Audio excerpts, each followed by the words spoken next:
Выжить, когда кажется, что выхода уже нет. Возможно ли это?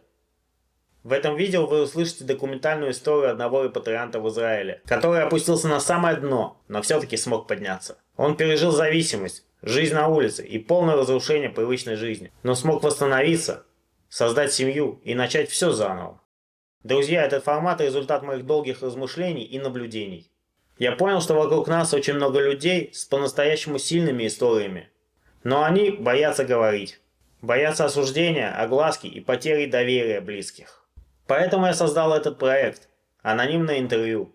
Здесь каждый человек может рассказать правду о себе и о своем прошлом, не рискуя своей безопасностью и не рискуя раскрыть личность и потерять анонимность. В этой рубрике лица будут закрыты, а голоса по желанию можно изменить при помощи искусственного интеллекта. Тем самым мы сохраняем полную анонимность. И никто, даже близкие друзья, не узнают, что это были вы по интонациям в голосе. Здесь лица, имена и любые личные данные не раскрываются. Я уважаю каждого, кто решается поделиться своей историей. И обещаю, что конфиденциальность будет сохранена всегда. Для большего вашего доверия я подписываю договор с каждым участником интервью о сохранении конфиденциальности. Моя цель не сенсации. Моя цель – это правда, которая часто не дает места в обычных интервью. Если у вас есть история или опыт, который может помочь другим, вы можете рассказать ее без страха, без осуждения, анонимно. Это первое интервью в новом формате. Это реальная история человека, прошедшего через все. От потери дома и зависимости до восстановления и новой жизни. Добро пожаловать в формат, где звучат настоящие голоса людей. Даже если их невозможно услышать напрямую, и приходится слушать искусственный интеллект.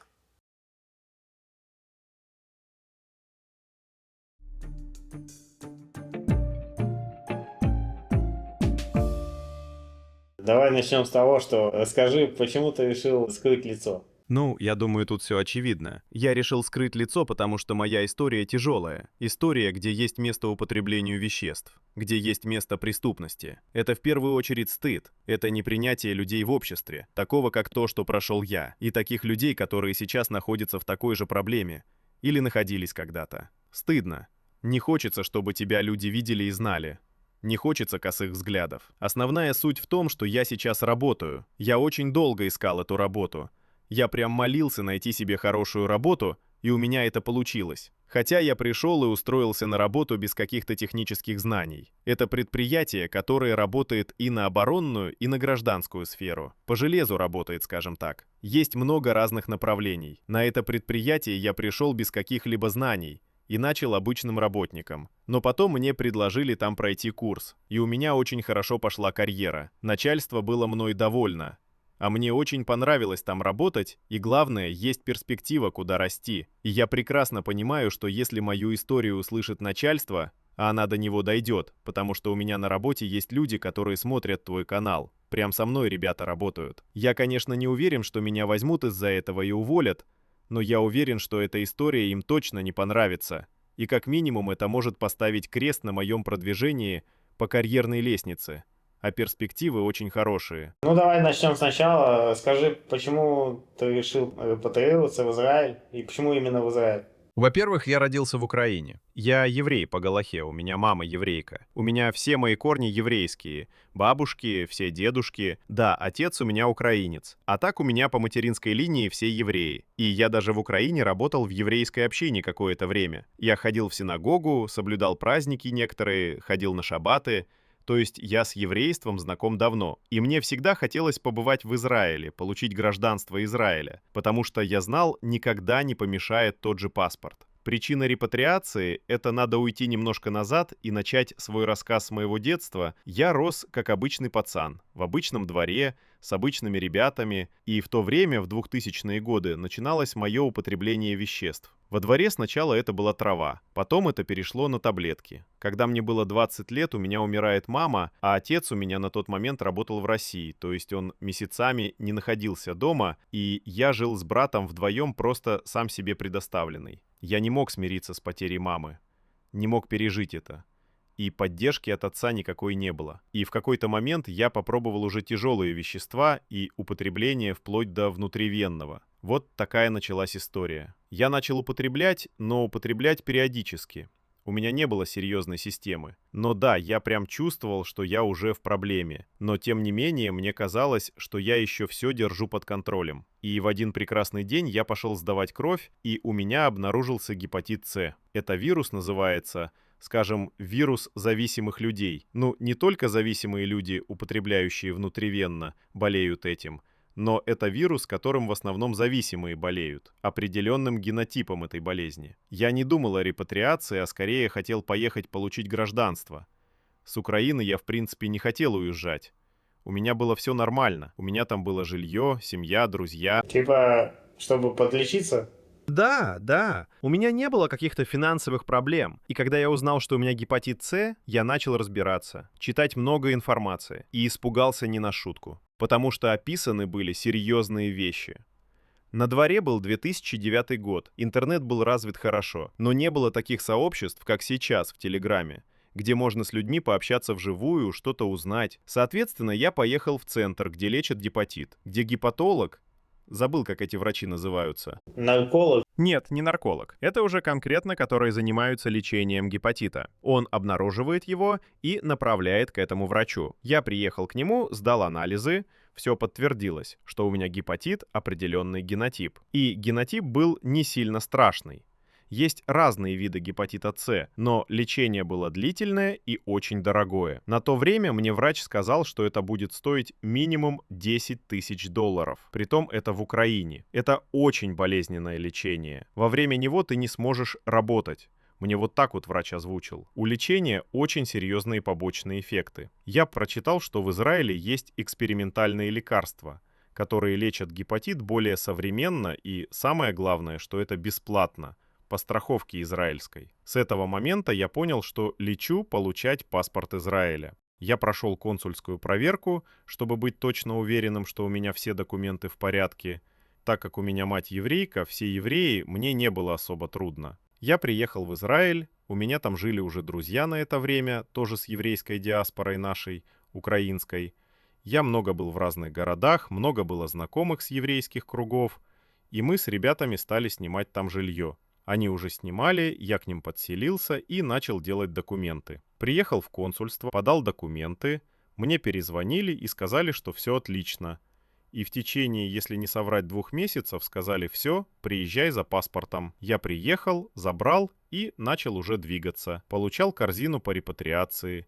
Это очень, конечно, помогало там первое время. При этом устроился работать на заводе. На жизнь мне хватало для одного с головой. Плюс, что мы с ребятами снимали жилье, стал на учет, пошел к семейному врачу, сказал, что у меня гепатит и что в Украине у меня его выявили. Он меня направил сдать анализ крови, я сдал анализ крови, меня отправили опять к гепатологу-врачу. Опять они сдали на вирусную нагрузку, на всякие подробные анализы самой болезни. Я сдал все анализы, и врач мне говорит: да, у нас сейчас есть лекарство, все бесплатно, это экспериментальное лекарство, и мы какую-то группу людей набрали. Вот это экспериментальное, это уколы плюс какие-то таблетки даются. И врач мне говорит, что есть очень тяжелые побочные эффекты. Ты к этому готов? Это трудно.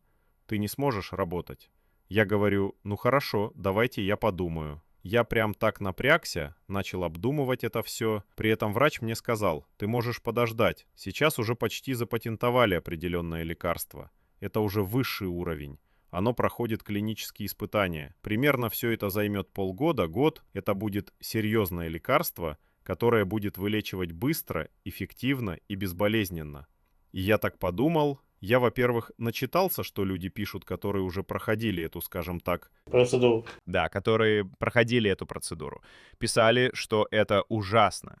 70% не проходили до конца, не вылечивались. Они бросали это все, потому что это тяжелейшие побочные эффекты. А, например, какие побочные эффекты? Как будто у тебя температура постоянная, как будто тебя всего ломает, у тебя чешется все. Это невероятная депрессия. Они сразу советуют: если ты принимаешь эти лекарства, то становиться на учет психологу или психиатру. Они выписывают тебе антидепрессанты, чтобы сбивать эту депрессию. Я решил подумать и продолжил пока работать с ребятами. Ждал и думал, начинать, не начинать. Заработался, как обычно, в рутину вошел. Где-то прошло месяца 3, и я полетел обратно на Украину отдохнуть на пару недель. И вот я прилетел на Украину. отдохнул пару недель, вернулся назад. Так получилось, ребята, с которыми я снимал, они поразъезжались в разные места, в другие города. Я остался сам на съемной квартире. И просто... Я не знаю, не могу тебе объяснить, что со мной произошло. У меня просто стала дикая депрессия. Я прилетел и все, начал сходить с ума. Я очень хотел отсюда улететь. То есть слетал на Украину, отдохнул там хорошо, и потом я возвращаюсь опять в Израиль и понимаю, что не хочу тут находиться, мне тут плохо, мне просто невыносимо тут. Сначала я пошел к врачу, к психиатру, и говорю, я схожу с ума, я не могу тут находиться, дайте мне какие-то лекарства, чтобы сбить эту депрессию. Он мне выписал какие-то таблетки, и я их пил. Вначале помогало, плюс-минус. Я снимал эту депрессию, я работал, но я сам, одиночество, никого рядом с тобой нету. Работа, дом, кардинально другая жизнь по сравнению с Украиной. Меня понесло. И я созвонился с одним своим знакомым. Он тоже когда-то употреблял и уже тоже жил в Израиле в это время. Я предложил, давай что-то возьмем посерьезнее, потому что у меня крышу срывает. Я не могу. Или я улечу отсюда, или не знаю, что делать. Я тебе скажу, лучше бы я отсюда улетел. На тот момент он уже был знаком с местами, где можно взять вещества. Мы приехали в Тель-Авив, взяли вещества. Само название веществ не называю. Это тяжелые вещества, скажем, сильнодействующие вещества, думаю, все поймут. Сначала мы их нюхали. Когда ты находишься в этом состоянии, у тебя все отпускает. Море становится по колено. Тебе все хорошо. Проблемы уходят, все классно. И вот оно начало затягивать. Сначала это раз в пару дней. Потом чаще, чаще и все. Я понял, что окунулся в эту систему. Я попытался сам выбраться с этого, но понял, что сам уже с этим не справляюсь никак. А где ты брал деньги на это? Я работал, у меня еще была корзина. У меня были квартирные деньги, пособие от государства. Снимал я жилье за копейки, мне отец помогал, у меня была нормальная, состоятельная семья. Отец мне помогал, денег хватало на первое время, я продолжал работать и покупать вещества. Это не мешало по деньгам. Ну что одному надо? На работе покушал, ну ни на что не надо было денег. Не было ни семьи, ничего. И я понял, что я уже в системе. Я начал очень сильно употреблять. Уже дошло до того, что стало очень плохо даже в состоянии под веществами. Была депрессия, все стало очень плохо. Я переехал в другой город, снял там комнату уже с одним своим знакомым. Я снял комнату, продолжил работать, употреблять, но уже это стало с перерывами. То есть какое-то время работаю, например, неделю, и неделю употребляю. Уже стало трудно совмещать работу с веществами, потому что стало употребление более длительное. Каждая порция веществ становилась больше, работать не хотелось уже. Я жил, продолжал работать и употреблять. Стало намного меньше работы и начались уже конкретно проблемы с деньгами. Я забросил свое лечение. У меня начались мысли, что все, мне нужно валить отсюда. Я понял, что я тут залез из-за этого состояния морального, которое у меня было, в такие проблемы, что надо отсюда валить. Я хотел отсюда улетать, но понимал, что не могу вернуться к семье своей. Я на то время жил с братом. У нас общая квартира, брат и отец. Я не могу приехать в таком состоянии туда. Это нереально для меня было. Я понимал, что надо как-то выпутываться, но все усугублялось. Потом я перестал работать, началось просто употребление. И понятно, я взял кредит. Надо было платить за жилье, начались снятия, разбивания на платежи, покупки. Наличку снимал, потом покупал телефоны и продавали их. Деньги стали уходить просто на вещества. И у меня уже стал вид, просто, конкретно зависимый. Парень, который со мной жил, это не мой близкий друг был, это знакомый. Он увидел это все и свалил с этого жилья. Оформлена квартира была на меня. Он отвалил, и мне надо было еще больше платить. Ну и все, я понял, что денег ни на что нет. Началось такое, что я не плачу за жилье, я через риэлтора снимал, звонит риэлтор. Когда платить будете? Да заплачу, а чеки я ему не давал. Он хотел, чтобы я ему выписал чеки. Но мы договорились так, на добром слове. Мне еще повезло, что у него не было чеков, которые бы он закладывал, и они бы возвращались. У меня бы долги были еще больше в итоге. Потом риэлтор пришел и поменял замки, а это был первый этаж. Это такая квартира, знаешь, на куриных ножках. Там раздолбанные окна, раздолбанные террасы. Я через окно залезал в это жилье, утром вылезал. Делал свои дела, искал вещества. Бывало, ходил на работу, бывало, не ходил на работу. И продолжал употреблять. В итоге с работы, так как я редко ходил, меня уволили. И в один прекрасный день я опять вернулся в это жилье, залез, а риэлтор этот момент подгадал. Понял, что я как-то в квартиру попадаю, и приехал с хозяином квартиры и с полицией.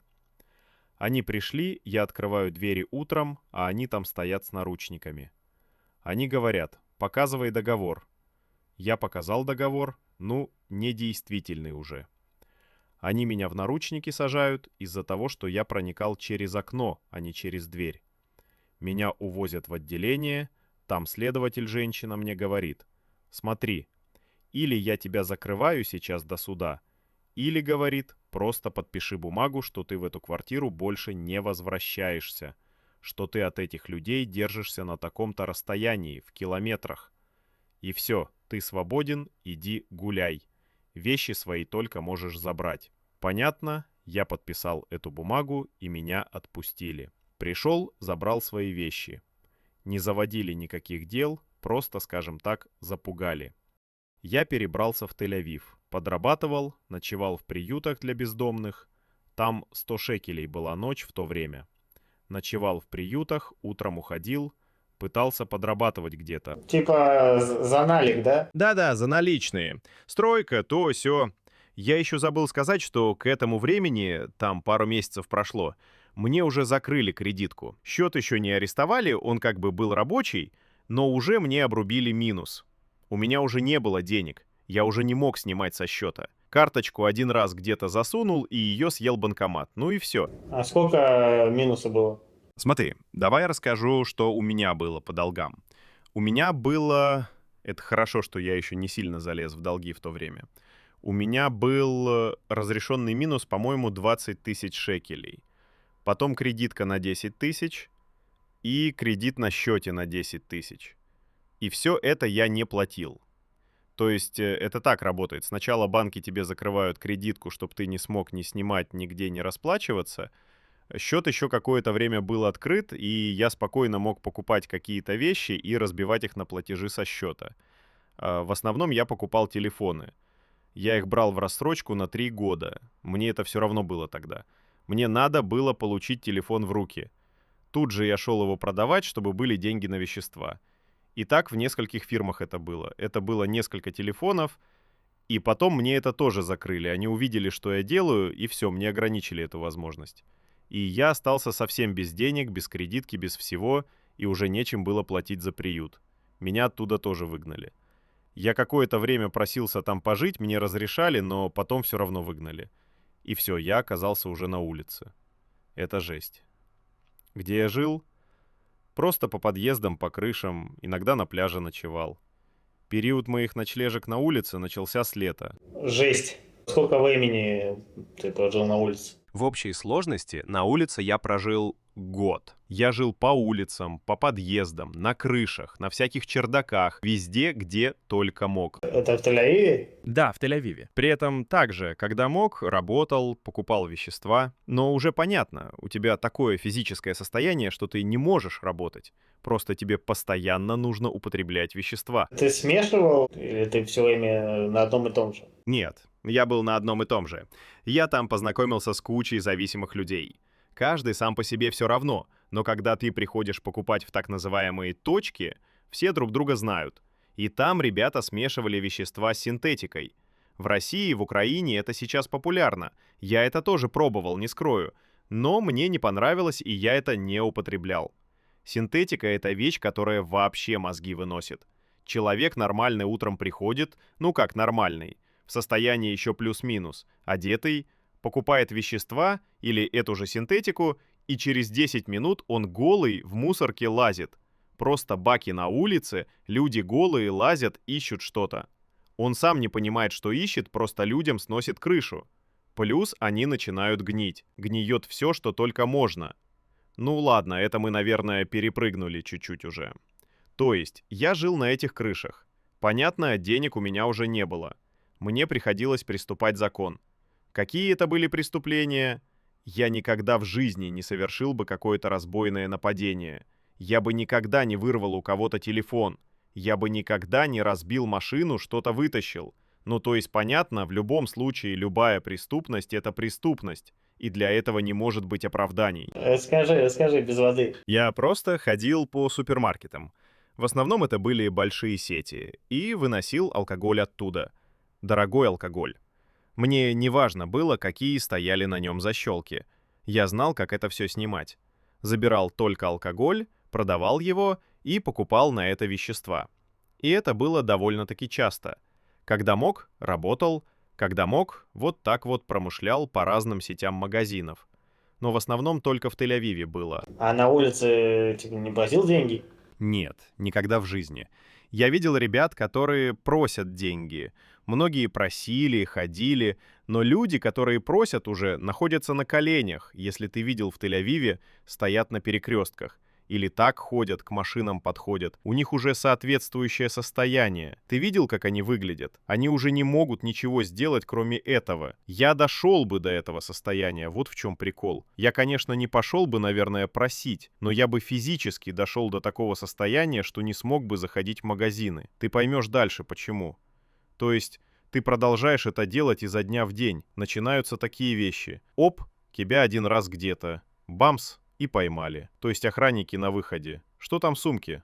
Я им доставал и отдавал виски или какую-то дорогую водку и уходил. Они меня не задерживали. Они не имеют права тебя особо задерживать, смотря на каких попадешь. Бывало и задерживали, но опять-таки, в одном месте попался, в другом месте попался, и они это начинают передавать друг другу. Они тебя отпускают, но при этом в итоге берут с камеры твои фотки и обращаются в полицию. То есть я ходил, день в одно место, день в другое. Все вроде продолжалось плюс-минус нормально, нигде я не попадался, изредка попадался, но меня отпускали. И в один прекрасный день я выхожу из магазина точно так же. Все нормально, я прохожу. И подлетает машина. Это не патруль, это уже были опера. Они вылетают из машины. «Родной, иди сюда». Завели меня за какой-то угол. Попался, вынимай, что есть. Вот я вынимаю, они меня завели в полицейский участок и на меня дело открыли. Сказали: «Все, чувак, мы тебя теперь знаем. Типа, твои пальцы, фотографии поделали, все, ты лети». Это был первый раз, когда я попал в полицию. «Мы тебя знаем, советуем тебе этим не заниматься. Ты уже на прицеле. Ты выходишь от них? Все, ребята, последний раз, я больше не буду». Ты уходишь оттуда и сразу же идешь делать то же самое, потому что ты зависимый. Для тебя страшнее, чем остаться без вещества, нет ничего на этом свете. Тебя не запугаешь ничем. И опять-таки я продолжал это делать, вид мой ухудшался, физический вид. Плюс ты ночуешь на крышах, где-то я еще пытался иногда стирать. В Тель-Авиве есть прачечные, там стоят стиральные машины. Где-то иногда в приютах я ночевал, мог помыться, побриться, как-то приводить себя в порядок периодически. Потом это дошло до того, что ты начинаешь превращаться в бомжа. При этом в бомжа как с картинок. И все, ты заходишь в магазин, тебя уже иногда начинают не пускать. Ты, допустим, идешь просто по улице, и начинают останавливаться патрули, обыскивать тебя. Просто так уже, потому что вид уже у тебя такой. Я понимал, что все становится намного хуже и хуже. Начали ловить они очень часто уже в итоге. Приходилось продолжать этим заниматься. Иногда сам я это делал, иногда я делал это с так называемыми дружками. Вместе мы этим промышляли. И стали ловить очень часто. Нас начал ловить определенный опер. Он был какой-то там начальник оперотдела. Вот он конкретно, один и тот же. То он на мотоцикле приедет, то он на одной машине, то он на другой машине. Ловил он постоянно с разными какими-то операми. И дошло до того, что он меня в один прекрасный день словил. Говорит: «Ну все, родной, ты не понимаешь по-хорошему? Представь, я не знал, что такое в Израиле есть. Я считал, у нас полиция. Никакого применения насилия. Такого тут быть не может в Израиле. Что все по закону, все круто, то есть все четко делается». Они меня спускают в подземную стоянку и просто меня начинают избивать. Прикинь, вот не просто там какие-то пощечины, какое-то потолкать, поджопник. Нет, это конкретные удары по голове, по затылку. Они меня прям забили конкретно. Они меня так лупили, что забили меня в подземную стоянку, а там рядом был черный выход от магазина какого-то. И они меня так били, что открыли люди, работники магазина, с черного хода, то есть со стоянки. Там людей нету, ничего нету, камер нету. Они заводят еще, представь, они смотрят по сторонам, между собой говорят, камер нету. Посмотрели, чтоб это никто не снимал, и просто начинают избивать. Хорошо, первый раз меня спасли люди. Они меня так избивали, выбежали люди. Что вы делаете? Их там было 4 человека. Показывают удостоверение, все нормально, полиция. Люди говорят, ну, полиция, хорошо. Говорят, смотрите. А я лежу просто там, звуки такие были. Люди говорят, мы слышали звуки, вы избиваете человека так, что вы сейчас его убьете. Меня это спасло. Они, ладно, вставай, что ты лежишь. Там люди стоят, на это все смотрят. Они меня поднимают, выводят уже со стоянки, говорят, ну ты понял. В итоге я не знаю, были ли у меня там переломы, но я дышать не мог нормально месяц, наверное, точно. Я хромал, еле передвигался. В этот момент я уже понял, что шутки закончились и что уже начинается суровая реальность. При этом меня это не остановило. То есть, когда ты зависимый, тебя уже ничего не останавливает.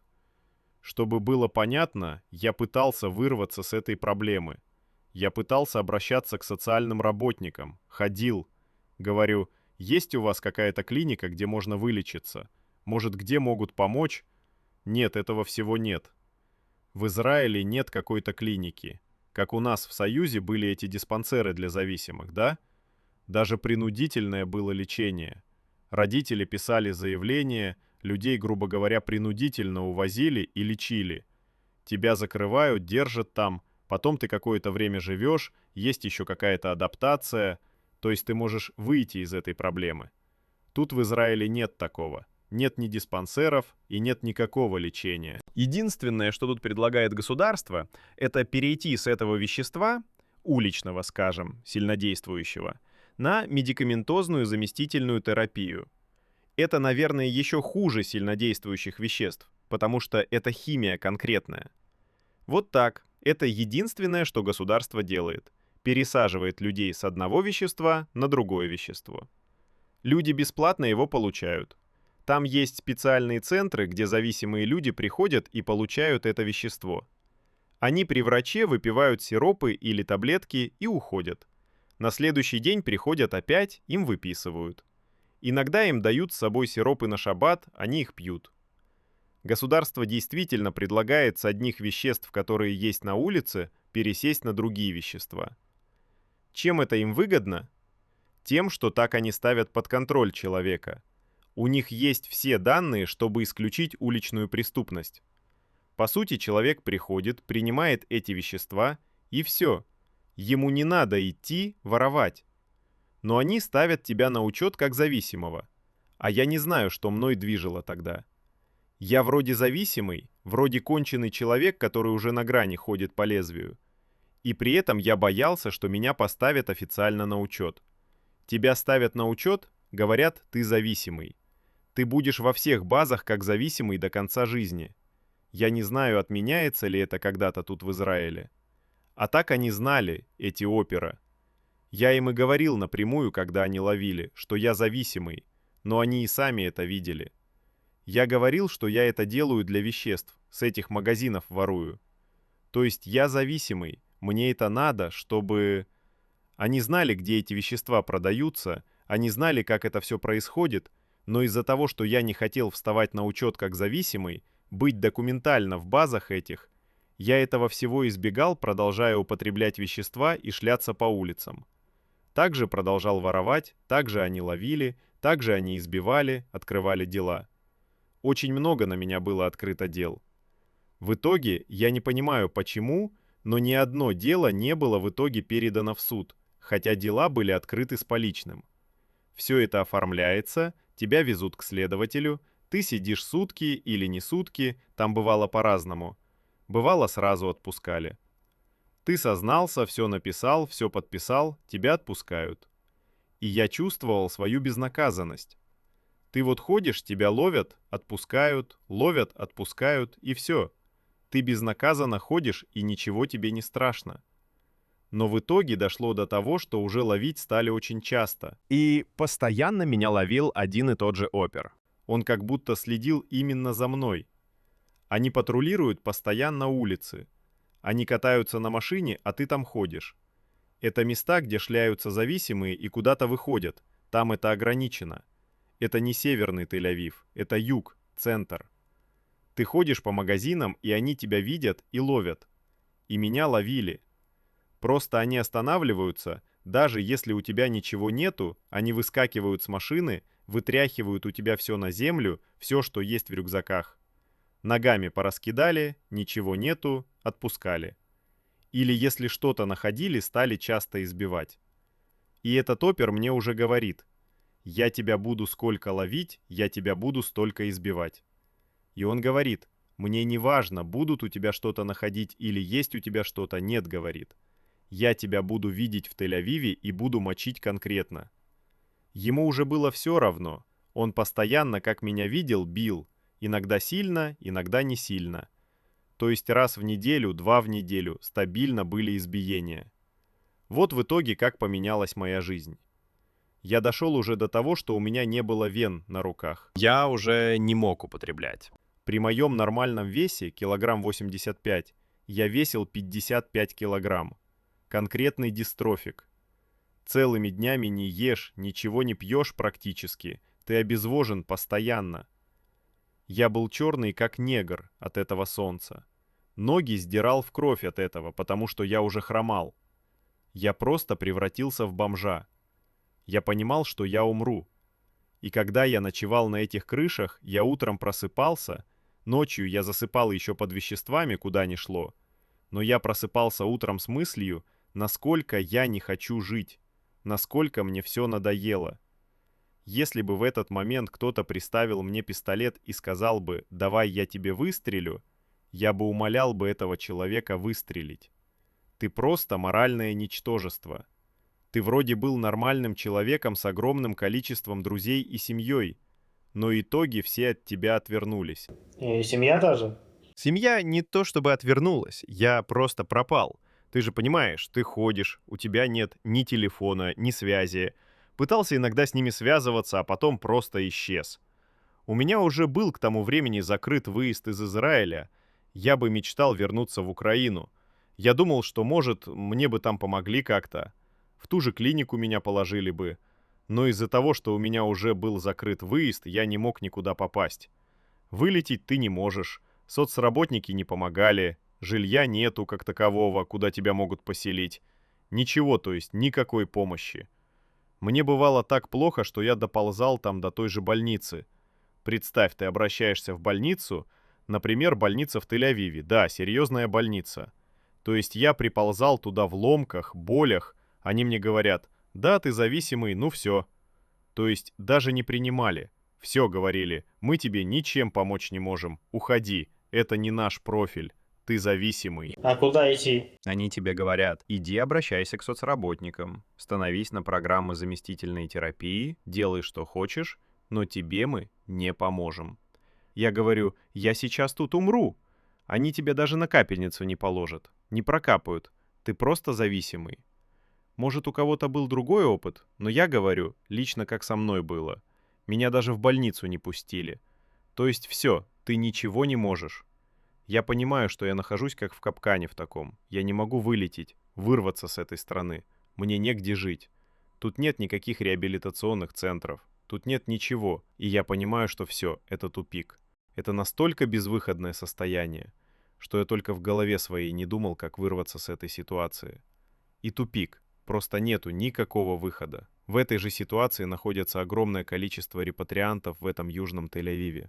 Уже когда я был в проблеме, я видел новеньких ребят и видел, как менялась их жизнь от употребления веществ. Вначале ребята приходят в кроссовках Adidas, в шортиках Nike, пачку шекелей достают, покупают, хихи-ха-ха, темные очки, ребята хорошо себя чувствуют. На электровелосипедах приезжают, сегодня отлично выглядят. Через 2 месяца Это конченые бомжи без копеек денег. Ребята со спортсменов, с пацанов, которые могут подтянуться 40 раз, превращались просто в спички дохлые с гниющими ногами. И таких людей там сотни. Это настолько большая проблема, что я не могу ее даже описать. Там находятся какие-то места в Тель-Авиве, находились, надо отдать должное. Сейчас я, когда там был в последние разы, эти места уже закатали асфальтом, поубирали. А там были целые здания.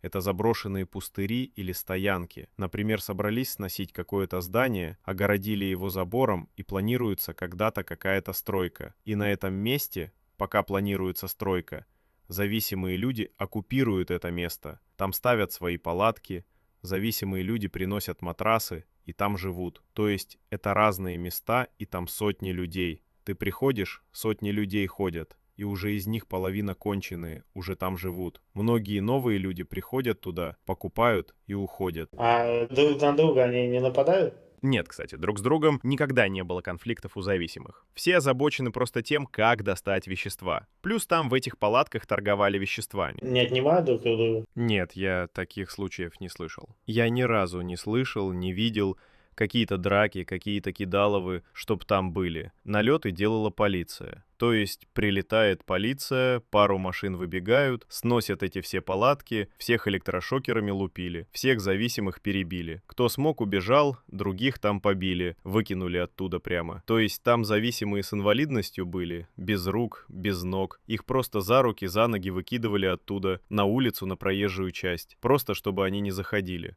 Эта зона огорожена забором чьей-то строительной компании, и строительные компании жаловались, что эти места оккупируют зависимые люди, а им там надо вести какие-то подготовительные работы. Туда приходят какие-то специалисты, строители, а там ад творится. Там просто сотни зависимых людей. Туда не могут работники зайти даже. Полиция разгоняла их всех, но потом они возвращались обратно. При мне умирали люди. При мне вот сидит парень. Мы сидим, употребляем. Парень колется и падает с кирпича, бревна, неважно с чего. Вот он падает. С ним сидит его друг, допустим. Да мы не были какие-то близкие друзья, а вот так, просто знакомые какие-то. Он к нему подходит, начинает щупать пульс, сердце смотреть, а потом спокойно говорит: да он покойник. И люди продолжают заниматься своим делом. Кто-то говорит: вызовите амбуланс. Вызывают амбуланс, все ходят рядом, как будто ничего не произошло. Человек просто лежит, никто ему даже не пытается чем-то помочь. Да и чем тут можно помочь? Скорая приезжает обычно очень быстро, и это не раз было. При мне умирали люди раза 4. Быстро приезжает скорая. Ездит Маген-Давид-Адом, парамедики, им быстро добираться на мотоциклах. Они приезжают, из всех этих разов ни разу не спасли человека. Приезжают, а там труп. Вызывают полицию, приезжает скорая. Погрузили. В это время продолжается движение, продолжается употребление, продолжается покупка, клиенты приходят. Полиции все по барабану. При них люди колют, им все равно. Им все равно, что там происходит. Но это был просто ад на земле. Я же говорю, я с веществами был знаком еще с Украины. Но в Украине у меня было жилье. Я никогда не сидел в каких-то системах. Это были какие-то употребления. Да, это могло продлиться недельку, потом я отходил. У меня было где? У меня квартира была. То есть я всегда нормально выглядел. Никогда не было там такого, как то, что творилось в Тель-Авиве. Я не знаю, это был просто ад, что там творилось. И таких мест было много. А ты не пытался куда-то уехать из Тель-Авива, переехать куда-то? Уехать из Тель-Авива я не мог, потому что мне нужно было употреблять вещества. Как я могу уехать, если я зависимый? Мне надо продолжать употреблять. У тебя уже мозги не варят. Ты уже смирился с этим. И как ты вышел из этого? Вот на этих местах скопления зависимых я стал замечать. Туда приходили люди, хорошо одетые. Они кормили зависимых, подходили, общались с нами, предлагали какую-то помощь. Я никогда не соглашался, когда ко мне подходили. Я тогда боялся нормальных людей. Когда к тебе подходит независимый, а нормальный человек с виду, у тебя сразу в голове что-то не то. Может, это полиция, или, может, что-то от тебя хотят. Я сразу старался убежать. Потом мне рассказали, что это христианские общины, которые есть тут в Израиле. Не одна у нас такая община. Есть ребята, которые ходят и помогают зависимым людям. Сначала они ходят, кормят людей, общаются, рассказывают. Это верующие, протестанты, верующие в Иисуса. Типа секта какая-то? Многие называют сектой этих людей, но я бы не сказал, что это секта. Это скорее протестанты. В мире протестантские общины, они не называются сектами. Я тебе скажу, что для кого как. Для кого-то это секты. Многие их называют сектами, но для меня это не секта. Они приходят, предлагают свою помощь, кормят зависимых. Самое главное, что это люди, которые сами были в такой же проблеме. В основном это бывшие зависимые. Приходят бывшие зависимые и, например, волонтеры с ними. Люди могут быть не знакомы с этой проблемой, но они находятся с людьми, которые раньше тоже употребляли. Они рассказывают тебе, что сами были когда-то в такой проблеме. Но им помогли, и они уверовали. Начинают тебя подтягивать. Мы можем тебе помочь. Но я боялся этого всего, так как я, во-первых, к христианству не имел никакого отношения. Но меня даже не пугало, что это христианство. У меня тоже были мысли, что это какая-то секта. Что они от меня хотят, какая помощь, чем они могут помочь, кто эти люди, кто тебе просто так сейчас поможет в этом мире, кому ты нафиг нужен. Потом они открыли в Тель-Авиве кафе, куда приходили разные люди. Они кормили бездомных, зависимых, бомжей. Я приходил туда, это было каждый день. Сначала это было пару раз в неделю, потом это каждый день было. И они приходили, кормили людей. Раз в неделю прям хорошее блюдо горячее приносили, макароны с мясом. То есть кормили конкретно зависимых. А вот момент до того, как появилась такая возможность, что вообще вы кушали? Да, это не было, в принципе, проблемой. Ты заходишь в какой-то магазин, прям там открыл какую-то булочку, съел в магазине, вышел и все. Сами полицейские мне говорили: зайди ты в этот магазин, открой себе эту кока-колу, возьми бутерброд, съешь и выйди оттуда. Никто тебе слова не скажет, не плати. Если ты голодный, зайди поешь, не проблема. В Израиле найти покушать — это не проблема, это раз. Во-вторых, ты, когда находишься под такими веществами, кушать не хочешь. У тебя нет аппетита.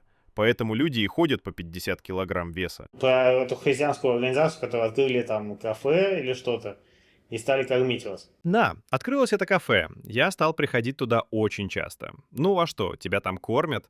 Даже больше был прикол не покушать в этом кафе, а прийти туда посидеть. Знаешь, как зависимые, повтыкать.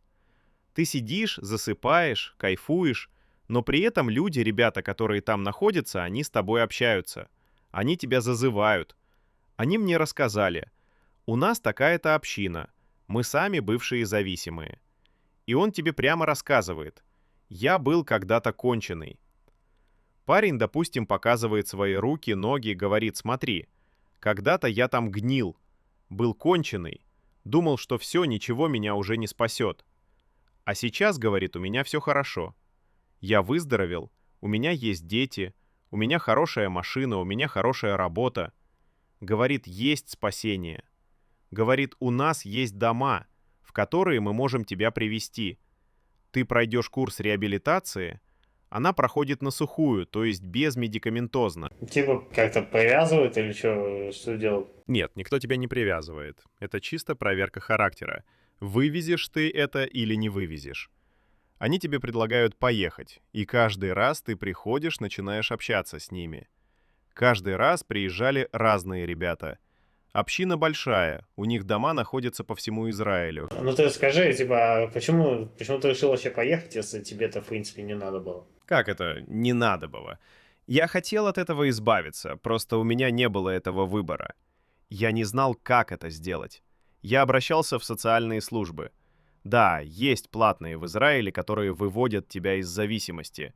Это платные реабилитационные центры, где тебе медикаментозно помогают. Это стоит охренеть каких денег. Десятки тысяч шекелей может стоить. Зависимые, которые ходят, воруют на порцию вещества, откуда у них деньги на это? Государство в этом никак не участвует, а тут тебе предлагают на бесплатной основе. Сначала я был скептически настроен. Они вот это рассказывают тебе каждый день, ты да-да-да, покайфовал, посидел, ушел. На следующий день пришел, опять ушел. Но так как ситуация усугубилась уже до того, что меня ловили эти полицейские, насколько он меня избивал, этот опер.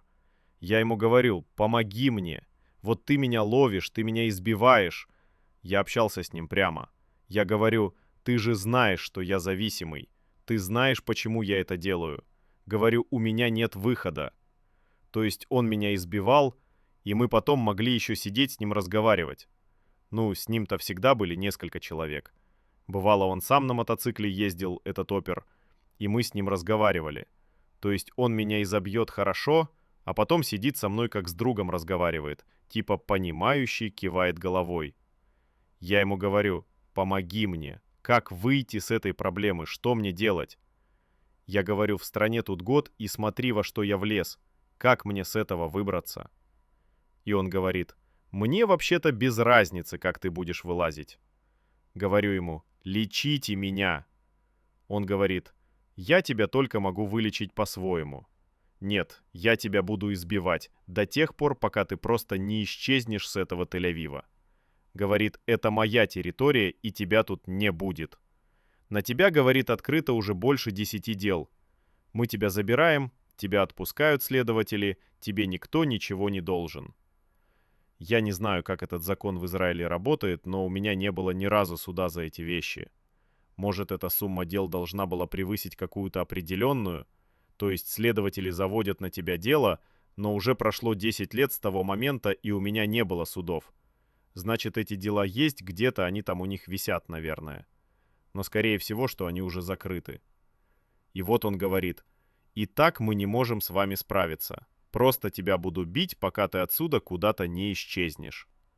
И все. В один прекрасный день он меня очередной раз избил. То есть, когда я пришел уже в это кафе, я уже был подавлен морально. И я сказал: я хочу ехать на реабилитацию. То есть, порасспрашивал опять у других зависимых, и я уже знал, как это работает. Мне уже настолько было все равно, или он меня убьет, этот сотрудник, или я умру так, или уже в тюрьму посадят. Хотя это было не самое страшное. Некоторые ребята хоть в тюрьме спасались от этого. Я им даже уже говорил, бывало: закройте меня хотя бы в тюрьму. Говорят: не за что тебя закрывать. Сделайте хоть что-нибудь. Никто ничем не помогает тебе. И в один прекрасный день я поехал на реабилитацию с одним целлофановым пакетиком. У меня была сумка с вещами, но я ее оставил на крыше, где ночевал. С крыш этих тоже снимали постоянно, выгоняли полицейские. Но что я хочу сказать про полицейских патрульных в Израиле? Сталкивался очень часто, тоже обыскивали. Блин, это настолько крутые люди. То есть их машина раскрашена, они тихари, а вот эти опера, которые ездят без опознавательных знаков на гражданке, с рациями спрятанными под футболками, чтобы их никто не опознавал. Вот я попался на какого-то. Этот избивал, потом было еще несколько. Когда этот бьет, другой сверху на тебя плюет. Просто унижают тебя. Блин, не знаю, наверное, они от этого удовольствие получали. Я был в шоке. Вот именно с оперов я был в шоке. А патрульные — это всегда вежливые люди. Ты конченый зависимый, допустим, с магазина вынес что-то, где-то по рации передали, даже бывало меня ловили патрульные. Они тебя ловят, они говорят: из магазина поступил сигнал, ты не успел далеко уйти. Они проехали, пару кружков сделали, остановились, поймали, говорят: вот так и так. Всегда вежливые, всегда четкое общение. Видно было, у них есть жалость к тебе, сочувствие. Очень круто. И это все поголовно. Следователи, которые открывали на меня эти дела, всегда покормят.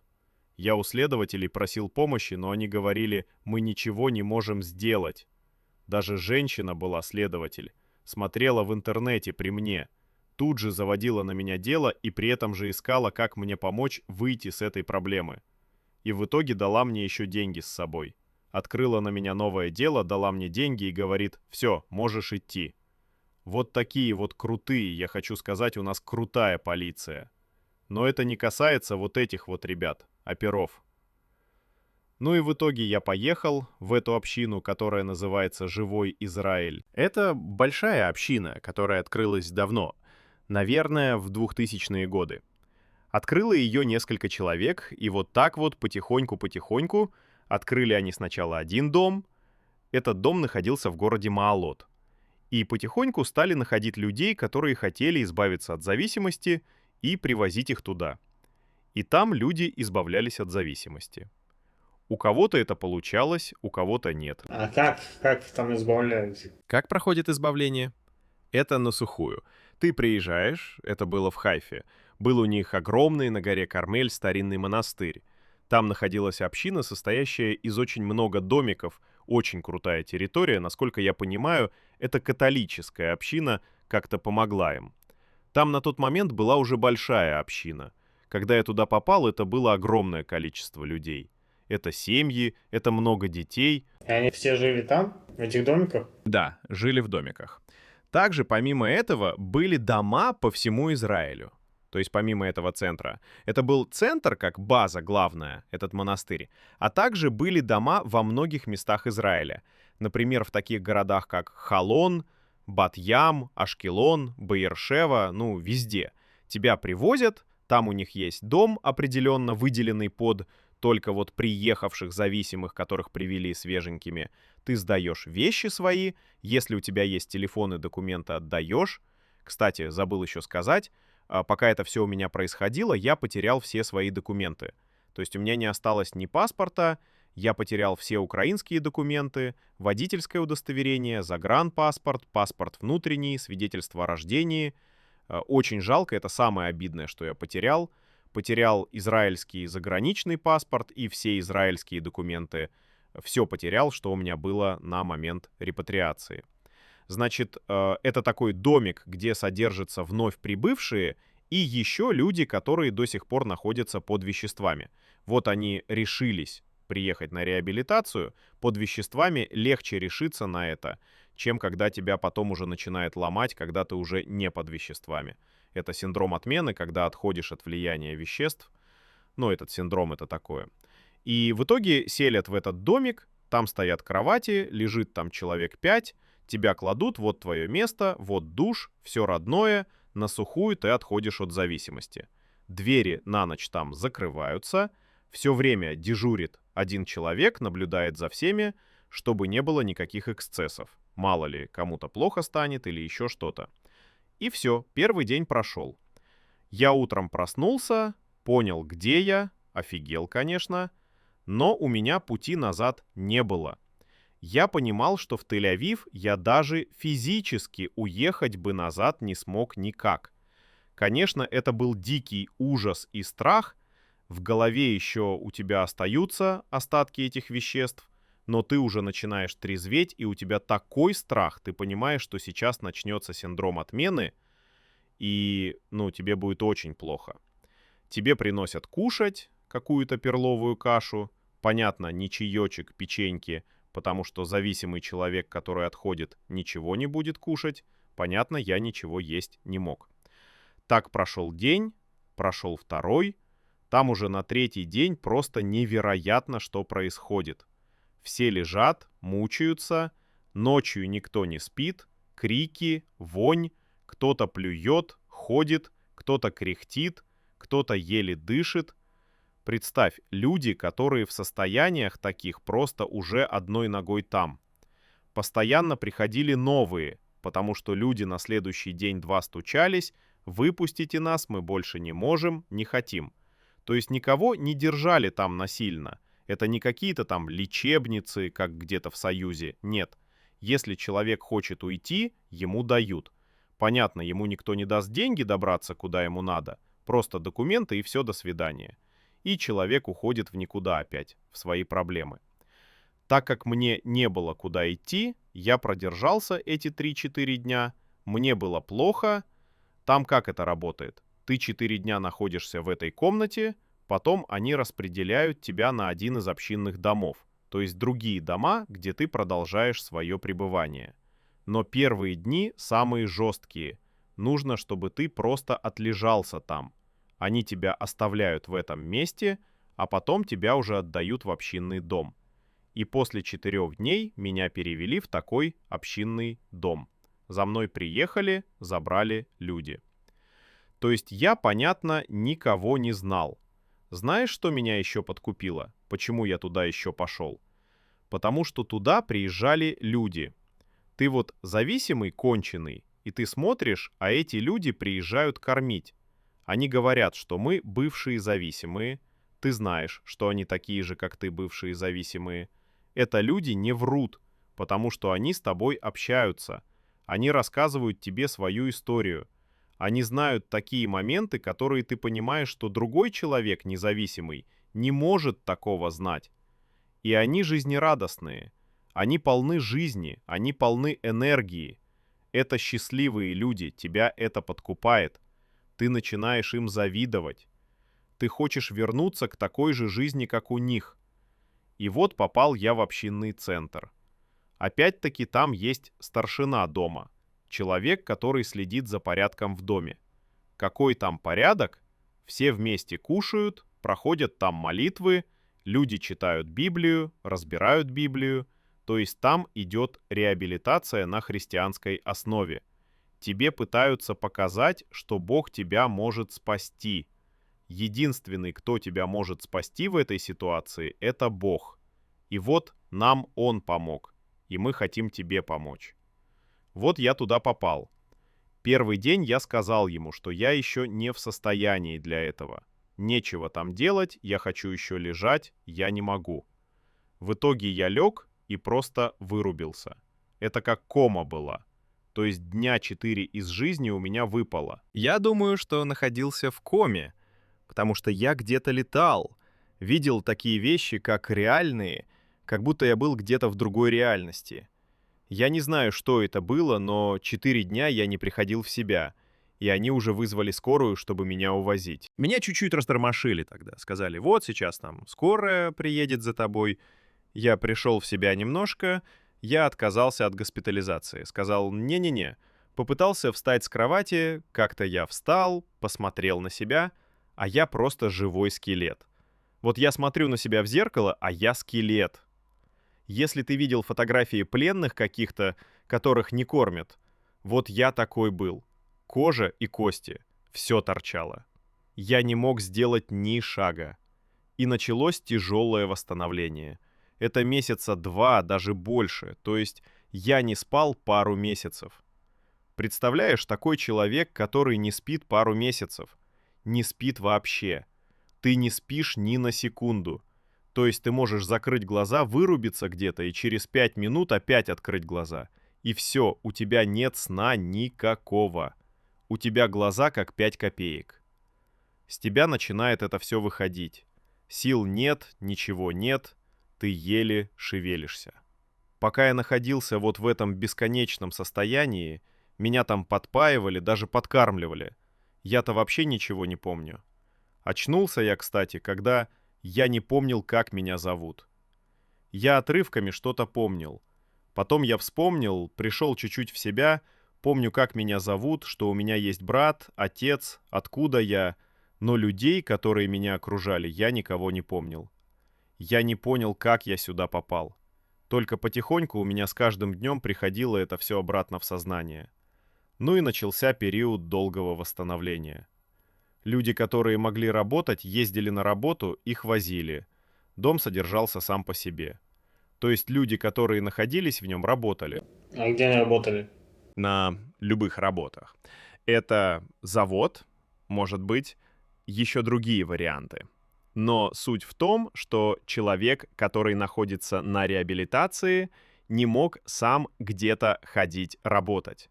Он ходил только со старшим, который был в доме, или уже там находились люди, которые прошли какую-то первую стадию.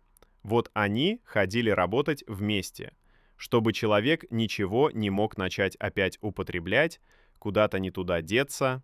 Ну, я не мог работать. Первое время я отходил. Я дома мог поубирать, мы там читали Библию, смотрели какие-то фильмы, в основном христианские, какие-то поучительные. Это вообще помогало? Слушай, это очень помогало. Не, фильмы, то, что ты говоришь, фильмы, там, Библия, вот это все. Вот в том-то и прикол, что для человека, который находился в таком состоянии и начал отходить, это то, что нужно. Будучи зависимым, ты полностью выпадаешь из социума. Ты общаешься с одними какими-то, извини меня, мразями, ублюдками, и сам такой же. Ты таким же и являешься, и с такими же людьми общаешься. Ты не общаешься с нормальными людьми. Ты ничего нормального в себя не впитываешь, ты не работаешь. А тут ты начинаешь, ну, скажем, читать Библию. Это очень в тебя впитывается. Ты как будто заново созданное существо, как сосуд, который начинает наполняться чем-то хорошим, позитивным. И я стал приходить морально в порядок. Физически начал восстанавливаться, но очень медленно. Я находился на этой реабилитации в общей сложности 1 и 3 месяца где-то. Ничего себе. Ага, да, это было непросто. Я физически стал только себя чувствовать нормально через 4 месяца. Потом я стал работать также вместе с ребятами и уже стал приходить в нормальное состояние. Телефоны там запрещены, чтобы человек не мог как-то связаться с прошлой своей жизнью с кем-то. То есть телефоны там не разрешались. Но при этом ребята молодцы. Они делали все время какие-то программы, какие-то экскурсии, какие-то встречи совместные. Это была огромная община. Это очень много удивительных, прекрасных людей, с которыми я познакомился. Очень много добрых людей. Ребята, которые по 10 лет были зависимыми. У них по 3, по 4 детей. Все здоровые, все молодые, все красивые. Там все работают, все в пределе, у всех прекрасно дела. Ты смотришь, и тебе хочется подражать. Хочется уже продолжить. И когда я вышел уже из этого состояния, я сказал себе, что больше я в это не вернусь. И вот я 1,5 года находился там. Что я хочу сказать по поводу этой программы? В чем парадокс? Когда эта община только зарождалась, государство, из-за того, что она позиционировалась как христианская община, ставило палки в колеса и закрывало ее. Были суды с этой общиной «Живой Израиль». Хотели их закрыть, не давали им вести свою деятельность. В итоге они выиграли суд. Судья даже помогла, сказала: отстаньте, люди делают хорошее дело. Государство хотело закрыть их. По-моему, мэрия города хотела закрыть и выгнать их, чтобы не вели свою деятельность. Но судья молодец. Она сказала, что ребята делают важное дело, полезное дело, они помогают людям. И она, кстати, на суде сказала, что вы не справляетесь с этим, так хоть не мешайте другим людям это делать вместо вас. Я, находясь в той проблеме, искал помощи у государства, для которого необходимо было сделать какую-то программу, что-то наподобие такого, хотя бы направленную на религию. Зависимому уже не важно, когда у него нет ни капли надежды. Христианская будет эта программа, иудейская или какая-либо другая. Но я могу сказать, что Бог точно помогал и помогает этим ребятам. Сделали они что-то невероятное. Без копейки денег, только своими силами. Община начиналась с нескольких человек. За 10 лет разрослась до масштабов около 1000. Молодежь, разные проекты.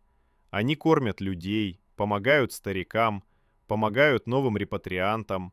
У них есть помощь зависимым, бомжам, людям, потерявшимся, алкоголикам. Находясь в этой общине, мне надо было восстановить документы. Это была интересная история, потому что я не помнил свой номер израильского паспорта. У меня не было никаких документов, потому что я все потерял. Мы пришли в полицию с одним из ребят из этой общины, когда я уже отошел от этого синдрома отмены. И когда мы рассказали полицейскому, который сидит там, цель нашего визита, он говорит: у меня за всю жизнь это впервые, что кто-то приходит узнать свой номер паспорта. Я ему сразу сказал: проверь меня по отпечаткам пальцев. Я ему сказал имя, фамилию. Он проверил, увидел и говорит: о, родной, на тебя еще дела висят. А мы тебя искали, да? Сейчас мы тебя посадим. Нет, они меня не искали. Полицейский говорит: на тебе еще столько дел висит. Я в шоке. Неудивительно.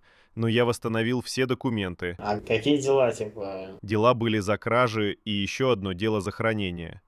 Один раз меня с веществом словили. Был рейд, это была перекрытая улица с обоих сторон. Полицейские делали там какую-то спецоперацию. и они просто тормозили и обыскивали полностью всех, кто там проходил. Может, они кого-то искали в тот момент, и я так неудачно вышел из-за угла и попал на них. В общем, я вышел, увидел их и остановился, а они мне сразу «иди-ка сюда». Они меня обыскали, у меня было с собой вещество, оно было спрятано в трусах. В итоге они меня полностью раздели, нашли у меня вещество, отвезли в участок и открыли дело. Но это я тебе потом расскажу, чем там все закончилось. Ну вот прошло где-то 1,5 года. Я уже стал работать, у меня начали какие-то мысли приходить, как надо двигаться дальше по жизни. Вначале меня не интересовало, что у меня большие долги. Пока я отходил от этого всего, я даже на это не смотрел. Мне надо было прийти в себя. И в итоге, когда я уже стал вести нормальную жизнь, я познакомился со своей будущей женой через общих знакомых. Мы начали общаться, и я уже к тому моменту поправился, физически выглядел нормально. Но, понятно, у меня не было ни гроша, денег, кроме долгов за спиной, больше ничего. Но уже мысли нормальные были. Я познакомился со своей будущей женой, и у нас закрутились отношения. В итоге я переехал жить к ней. То есть у нас планы были, мы хотели быть вместе, хотели в будущем пожениться, и она знала о всех моих проблемах. Как ты рассказал ей, как она отнеслась изначально? Она знала полностью все обо мне. Где я был, она тоже знала. Про эту общину. Отнеслась очень снисходительно. Она в меня поверила. Это великой души человек. Я не знаю даже, как сказать. Как это принять человека, который только вылез из такой зависимости, который занимался вот такими вещами, у которого ни гроша в кармане, и поверить этому человеку, начать вместе жить под одной крышей, начать с ним строить жизнь. Она была новым репатриантом, не была долго в стране. То есть она намного позже, чем я приехала в Израиль. И просто поверила мне. Ну, короче, я в шоке. У меня просто нету слов. Просто большой души человек. Мы начали жить вместе. Дошло дело до того, что я устроился на работу, переехал к ней в ее съемное жилье. И дошло дело до того, что надо было решать что-то с моими долгами. И началась моя история, как я выходил с этих долгов. После восстановления зависимости ты обратился в Оцаа-Поль. Как именно работает эта служба для должников? Стал вопрос, как вылезать из долгов. Мне надо было устроиться на работу и как-то восстановить свой арестованный счет, чтобы мне зарплату получать на счет. У меня не было ни чеков, ничего, и никто не хотел со мной связываться. Я обратился к адвокату, мне моя будущая жена помогла с деньгами нанять его. Адвокат мне помогла в первую очередь со счетом. Она мне сначала как-то открыла его, и я смог начать получать зарплату. Оцаа-Поль — это служба судебных приставов, которая занимается взысканием долгов. Они мне помогли отыскать все мои долги в Израиле. Сначала я заплатил им какую-то сумму. Жена помогла мне с деньгами. После этого в Оцаа-Поль разрешили мне получать зарплату на счет. Я работал, получал зарплату. Потом я им принес ведомости, что я работаю, они мне разбили мой общий долг на платежи.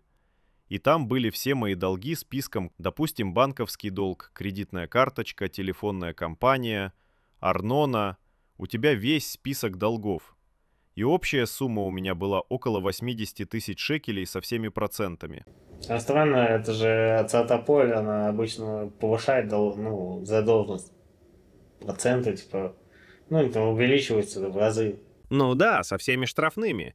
Я же говорил, у меня была кредитная карточка 10 тысяч. У меня было 30-40 тысяч всех долгов. А возросло до 90 тысяч с комиссией. И они мне разбили всю сумму на выплаты. Там по 500, по-моему, шекелей платеж, и ты каждый месяц должен платить эти деньги. Единственное, никаких кредитных карточек. Просто только банковский счет тебе дают восстановить. Ты приходишь с разрешением от Оцаа-Поль, или суд выдает это разрешение, и тебе в банке обязаны открыть счет, чтобы ты мог получать зарплату. В итоге мы стали платить.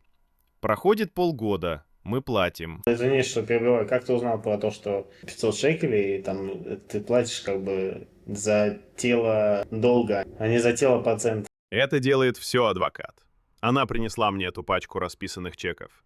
Но я успел их заплатить раз 5. Мы потом стали считать, прикидывать это все. Потому что у меня была общая сумма, мы сели с женой, посмотрели, я пообщался с адвокатом и пришли к выводу, что эти 500 шекелей, что я платил в месяц, не гасили мой долг. Я просто платил, и эти деньги улетали. Я не знаю, как это работает, куда их распределяют, но мой долг не гасился. Потому что только при банкротстве суд останавливает эти проценты. Пени. Они не набегают. А при том, что сделал я, открыл счет себе, захотел погасить долги. И вот от Цаале Поаль тебе дают такую возможность. Но это не является возможностью. Ты не можешь выплатить долг. Тебя проценты будут сжирать. И эти штрафные санкции. Оно все продолжается в огромном количестве. Ты платишь, но не гасишь ничего. То есть ты можешь всю жизнь платить и так и не выплатить свой долг. Нельзя было как-то распределить, чтобы больше платить? Нет, они тебе устанавливают сумму в зависимости от твоих доходов. Ты им предоставляешь свою ведомость и договор на аренду квартиры. Они все подсчитывают. Процедура как в банкротстве, только чуть-чуть другая. То есть ты пытаешься отдать этот долг. Не знаю, какая суть в этом, может, кто-то в комментариях напишет, или кто-то другой сможет рассказать, как можно в такой системе погасить эти долги. Знаешь, как я думаю, в чем суть? В том, что тебе дается возможность жить, получать зарплату официально на счет, получить дебетовую карту. Но при этом, допустим, у человека может быть 300 тысяч шекелей долга. И вот так ты по 500 шекелей платишь всю жизнь. Плати себе и живи. У тебя не будет возможности иметь никаких кредитных карточек, но у тебя есть возможность как-то жить, плюс-минус как нормальные люди. Но проблема в том, что у тебя при этом закрыт выезд за границу. Ты просто прикован. По сути, ты в рабстве. Ты и долг не гасишь, и выезд у тебя закрыт. И выхода с этого не было. Был выход делать банкротство, да, но при сумме долга 90 тысяч делать банкротство – это смешно. Насколько я знаю, люди делают банкротство, уже имея долги по 200-300 тысяч. Я думаю, ну ладно, буду пока платить, работать как получается. С адвокатом мы на этом закончили. Он свою работу, основную суть сделал. И в один прекрасный день мне звонят с банка. Самый основной долг и процент – это был банк. Там сумма с процентами была больше половины долга. И они мне звонят и говорят. Повезло, говорят. Слушай, есть возможность. Ты приносишь завтра нам 25 тысяч наличкой, мы тебе разрешаем это. Ты приезжаешь к нам в офис, это банковский адвокат, понятно, это не банк звонит, а адвокат банковский. Вот есть такая возможность. Ты приезжаешь к нам в офис, мы тебе даем квитанцию, ты платишь 25 тысяч и все, мы тебе долг закрываем. А долг был там 45 тысяч. Я говорю, да нет у меня 25 тысяч, ребята, не могу я вам еще платить. Плачу сколько могу, извините. Они, ладно, и потерялись. Проходит неделя, они звонят опять и говорят, заплати хотя бы 20 тысяч. И я им говорю, есть 15 тысяч.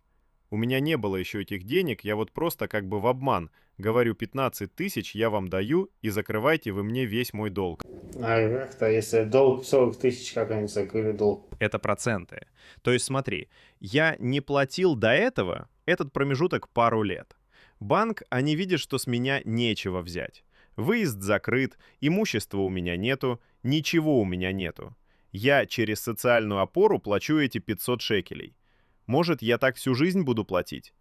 Они понимают, никак не могут надавить на меня. То есть, допустим, сейчас на меня можно надавить, есть у меня законодательность. Сейчас на меня можно надавить. У меня есть имущество, у меня есть машина, у меня зарплата официально уже хорошая, то есть как надавить на меня. Тогда они ничего не могли сделать. И они пытаются хоть что-то вернуть в тот момент. Я так понимаю, у них есть какие-то границы времени. То есть я у них взял, по сути, 10 тысяч кредит. И на 10 тысяч карточка у меня была банковская и виза, MasterCard. У меня не было большого долга в банке, и я им говорю, я вам могу 15 отдать. Говорит, не-не-не, мне надо поговорить с начальником. Они мне перезванивают и говорят, завтра мы тебе дадим 1 день. Привозишь эти деньги, и мы тебе закрываем долг. Я поговорил, но у меня не было этих денег. Мы работали, Еле-еле у нас на аренду квартиры хватало. И я попросил будущую свою жену, даже не просил, она сама говорит, давай я возьму кредит, и мы закроем этот долг. Я говорю, ну давай. И она такая молодец, помогла мне. По сути, это мы только начали вместе быть. Буквально прошло месяц, и мы вместе стали жить, и она мне вот так помогла с этими деньгами. Мы закрыли банковский кредит, и в итоге у нас возникла идея. Мы взяли весь список долгов, которые у меня были, и в один день мы решили сами всех объездить. Тебе Ацаали Пуаль предоставляет список всех, кому ты должен.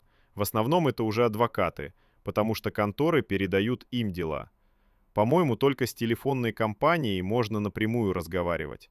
И там написаны номера, адреса, где они находятся, и номер твоего дела. Мы прямо с этим списком с ней поехали.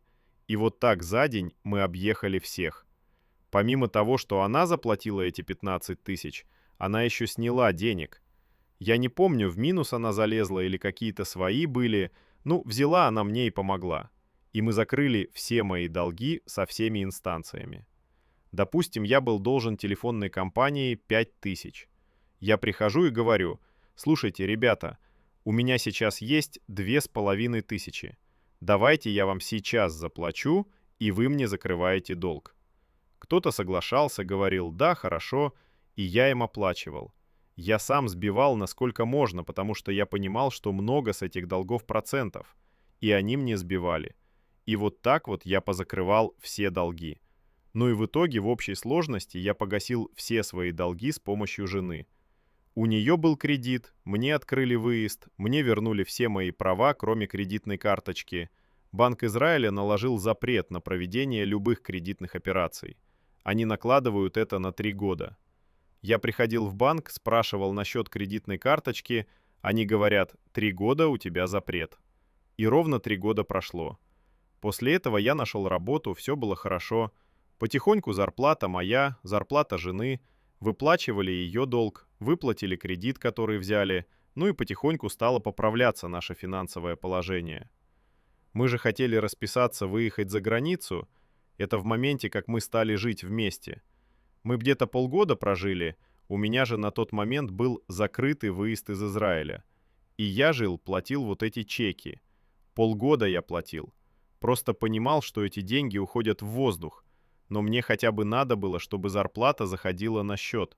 Как-то жить. Я не видел другого выхода. Мы хотели расписаться. Расписаться было невозможно. Вот тоже этот парадокс в Израиле. Ты хочешь жениться, у тебя есть любимый человек, ты хочешь расписаться, и ты не можешь. Чтобы получить одноразовое разрешение на выезд, они просили оставить залог. Чек на 20 тысяч шекелей. Для этого нужны были гаранты. Причем гаранты, которые тоже оставляют чеки. Потом, что они еще хотели? Еще и внесение залога наличкой, по-моему, 8 тысяч. Ну, короче, нам это было нереально. Поэтому пришлось ждать, когда мне уже откроют выезд, чтобы мы смогли наконец-то слетать пожениться. А когда открыли выезд, расскажи. Когда вы взяли кредит и отдали деньги, тогда открыли? Да, когда жена взяла кредиты, мы отдали все долги, и потом уже открылся выезд. У нас уже к тому времени родился ребенок, то есть вне брака. Ну, это не вне брака, тут же в Израиле это считается как гражданский брак. Просто она родила, я записал ребенка сразу на себя, и все, я отец. Но потому что на то время еще выезд был закрыт у меня, и мы не могли нормально расписаться. Как долго открывает выезд после того, как ты отдал долги? После того, как ты отдал долги, это моментально доходит до Ацаали Пуаль. И все, у тебя открывается выезд, это практически сразу. Но ты не можешь кредитами пользоваться, кредитными карточками, потому что от 3 до 5 лет ты в черном списке находишься. И потом через год, получается, вы поженились или как? Да, мы поженились. У нас к тому времени родился ребенок. Как раз бахнула пандемия. Ну, слава богу, по поводу пандемии государство хорошо нам помогало. Я как раз уволился с работы, и повезло. Буквально через полгода ударила пандемия. Я получал пособие по безработице и еще подрабатывал с другом, занимались доставками. У меня хорошо получалось. Я получал пособие по безработице, и еще я получал столько же почти от работы. Это была неофициальная работа за наличку, это мне платил человек, с которым мы работали. Когда все во время пандемии сидели, я подрабатывал с одним человеком, так как у него было специальное разрешение на работу. Ну да, во время короны. У нас родился ребенок. Мы хотели вылететь, и бахнула пандемия. Ты же помнишь, сколько это все длилось и когда начались первые авиарейсы? Много времени прошло, пока это разрешили. Прививки, не прививки. Ну, короче, ужас, что творилось. И уже когда прошла пандемия, у меня был открыт выезд, и, слава богу, мы вылетели и расписались. Сейчас у меня не один ребенок, слава богу. У меня все хорошо. Мы переехали еще в один город, сняли хорошую квартиру, и сейчас мы счастливы. С тех пор я не возвращался к веществам. У меня растут здоровые дети, и я очень благодарен. Я благодарен общине «Живой Израиль» и своей супруге, которая так сильно помогла мне выбраться из всех моих долгов. Я не рекламирую эту общину, которая меня спасла, но я очень им благодарен. Государство, которое может, для которого это капля в море эти деньги, когда финансируются какие-то ешивы религиозные. Я ничего против иудаизма не имею, не дай бог ничего против ешивы, не против иудаизма и религиозных людей. Многие их называют паразитами. Нет, для меня это наши полноценные члены общества. Да, они не работают, но они молятся за нас. Это, я считаю, государство решает. Это не нам решать. Мы должны платить налоги, жить честно и не гнобить их. Не говорить, что они какие-то нахлебники. Но почему государство, имея миллиарды в бюджете, оставляет бедных людей, которые находятся в такой ситуации, в которой находился я сам? Я понимаю, многие скажут, что я бывший зависимый. Скажут, что ты сидишь и рассказываешь, сам залез в эту проблему, ты виноват. То есть это первое, что зависимым говорят. Ты виноват, ты это употребил, никто тебя насильно не заставлял это делать. Это правильно, логично все. Я понимаю, это виноват я сам. Но это не значит, что людей таких надо бросить на произвол судьбы. Вот смотрите, я пример, что таких людей можно спасти. И очень много людей можно было бы спасти, которые сейчас уже не с нами. У меня очень много знакомых, которые поумирали, которые попали в тюрьмы, которые стали инвалидами, которым поотрезали ноги, которым поотрезали руки. Это просто ужас. Этих людей можно было спасти. Всего лишь делать хотя бы вот такое, как делала община «Живой Израиль», только с государственным финансированием. Можно было сделать так, чтобы таких людей практически не было вообще. А их там сотни, тысячи практически. И 90% этих людей нуждаются в помощи. Они хотят помощи. Просто им негде ее взять. Как мне в тот момент негде было взять ее. Я не видел выхода, я бился во все двери, какие мог. Все было закрыто, и не было у меня никакого выхода. Еще расскажу историю по поводу моего суда. В один прекрасный день, когда я уже выплатил все долги и жизнь шла своим чередом, мне приходит письмо с приглашением в суд. Там же было описание, в котором я увидел, что это связано с тем делом, когда я попался с веществом. Помните, я до этого рассказывал, как меня поймали во время полицейской облавы? Так вот, это как раз про это. Но я морально был готов отвечать за все свои поступки, я не собирался ничего скрывать. Я хотел жить честно. Я хотел снять с души этот груз того, что я тогда творил. Вот если бы мне сказали, мы тебя посадим в тюрьму, я бы сел в тюрьму, лишь бы себя снять груз этой вины, того, что я делал, того, что я воровал. Поэтому я не боялся суда. Я готов был ответить за любой свой поступок и проступок. И приехали мы на суд с моей женой, уже на тот момент. Это прошло на секундочку 3 года, наверное, с момента, как это случилось. И заходим на суд, я был, конечно, в шоке. Это также история про то, как работает у нас правосудие. Слава израильскому суду. Меня спросили, тебе нужен адвокат платный? Хочешь себе нанять? Хотя у меня уже были деньги, я мог нанять адвоката. Это не тот, что стоит 100 тысяч шекелей. Можно было и за 5 тысяч нанять адвоката на один суд. Но я специально не хотел нанимать адвоката. Я хотел, чтобы все было максимально честно. И я сказал, нет, я не буду нанимать. Дайте мне любого адвоката, и плюс я попросил переводчика. Мне нужно было, чтобы хорошо было все в деле, чтобы было четко, переводчик. Наняли переводчика, дали бесплатного адвоката, и я пришел на суд. Один раз я пришел, они перенесли суд. Во второй раз уже был суд. Я пришел, был адвокат, переводчик. Адвокат ознакомился с делом. Мы зашли. Я сел. Суд идет.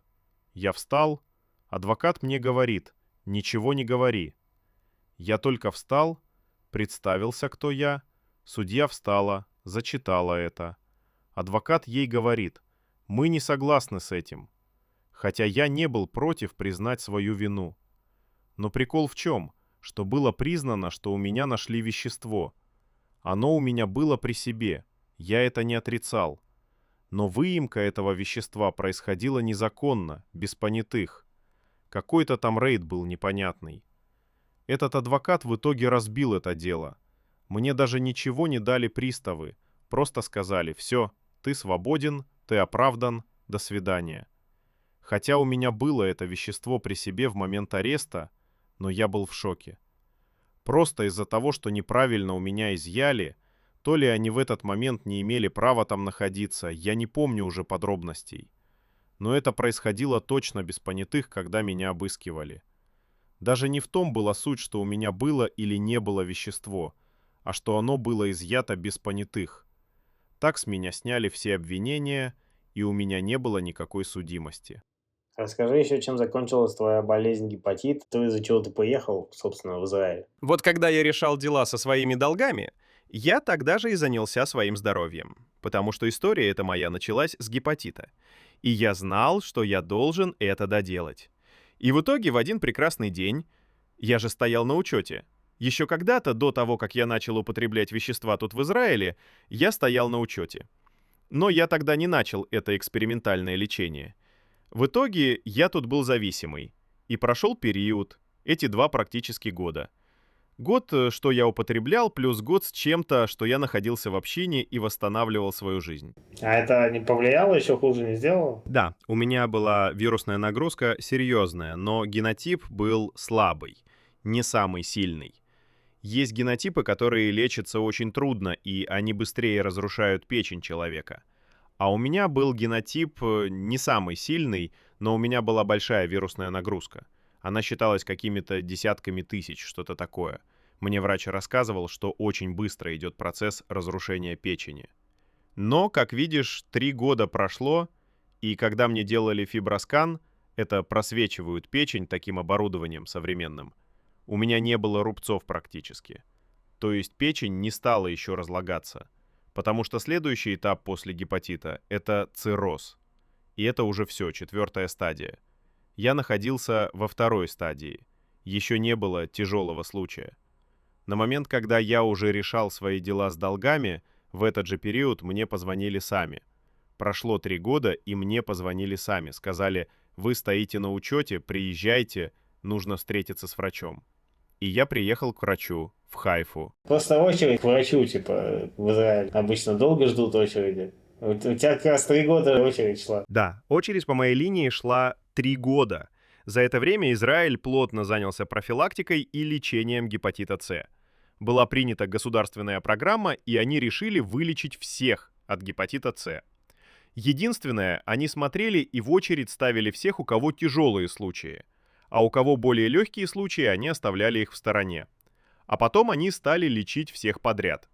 То есть я к ним приехал, и мне рассказывают: в Израиле выпустили новейшее лекарство, которое уже прошло все испытания.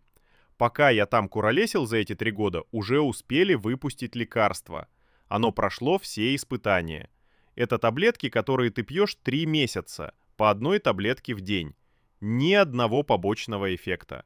Ты пьешь, сдаешь анализы раз в месяц, приходишь, проверяешься, у тебя берут анализы крови, все легко и просто.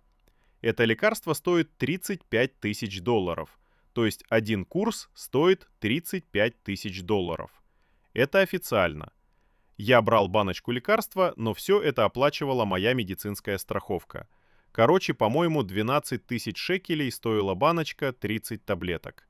У меня был отчет — 12 или 13 тысяч шекелей.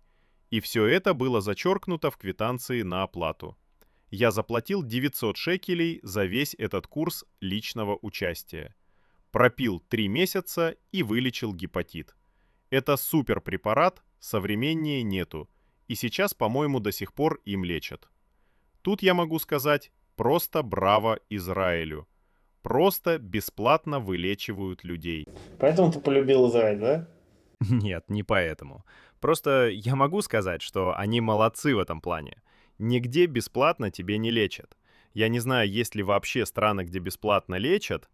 Я не знаю про Европу, я знаю, что Штаты, даже те, у кого нет страховки, бесплатно не лечат от этого. Про Россию, Украину и так далее мы вообще не говорим.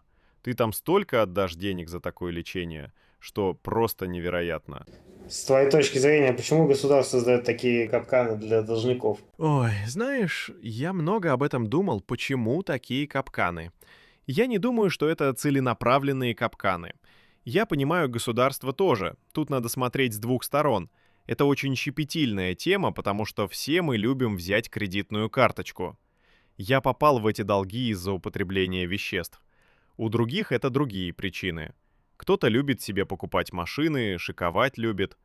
У меня на вещества уходило столько денег, что я мог пару квартир уже купить за эти 1,5 года, что я был в употреблении. То есть люди берут деньги, и я понимаю государство. Вы взяли деньги, вы должны их вернуть. Государство тоже не может просто так всем раздавать деньги направо и налево. Поэтому приходится ему принимать какие-то санкции. Закрывают тебе выезд, закрывают счет, отбирают права. Вначале тебя просят, потом тебе звонят адвокаты. Многие моменты сделаны, конечно, чересчур, я согласен. Должно быть давление на человека, чтобы он возвращал долги. Но, допустим, когда у меня начинались проблемы с банком, я приходил в банк, хотел реконструировать долги. Я обращался, говорил, что у меня сейчас проблемы. Ничего их не интересует. Это не наши проблемы, говорили они мне. Ищи деньги где хочешь. Они тебе не помогут в этом. Навстречу никто тебе не будет идти. Вот это бы я поменял бы. И, конечно, самое главное — это сумасшедшие пени, штрафные санкции и проценты. Вот это самая жесть. Для чего это делает государство? Я вот не понимаю. Это государственная структура, насколько я понимаю, как судебные приставы. Но она государственная, правильно? Ну представь, к ним обращаются, чтобы они выбивали долги из должника. Вроде бы государственная структура, а они начинают такие сумасшедшие проценты накручивать. Так что человек, даже платя им, не может отдать эти деньги полностью. То есть единственный шанс отдать деньги — это если у тебя есть какой-то хороший друг, знакомый, родственники, которые большую сумму сразу за тебя отдадут. Или процедура банкротства.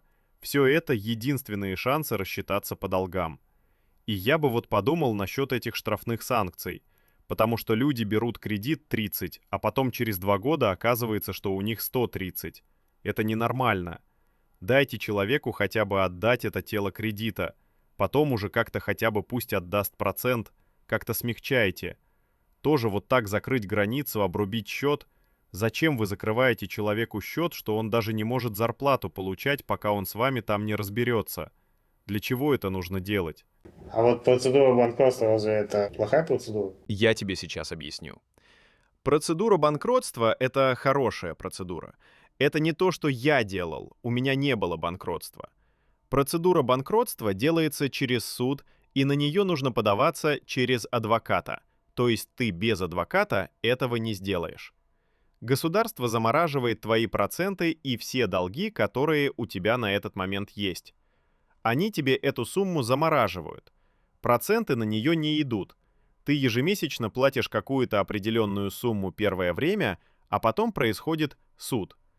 Ты делаешь отчеты о всех своих тратах, тебя государство учит распоряжаться своими деньгами. Это очень тяжелый процесс, который люди проходят во время банкротства. Они учатся. Это длительный процесс. И государство уже определяет, сколько тебе нужно платить и как долго это нужно делать. Они смотрят, где ты работаешь, какой у тебя доход, и все это проверяют. Причем не только твои доходы проверяются. Если у тебя есть семья, если это муж или жена, все ваши доходы и расходы.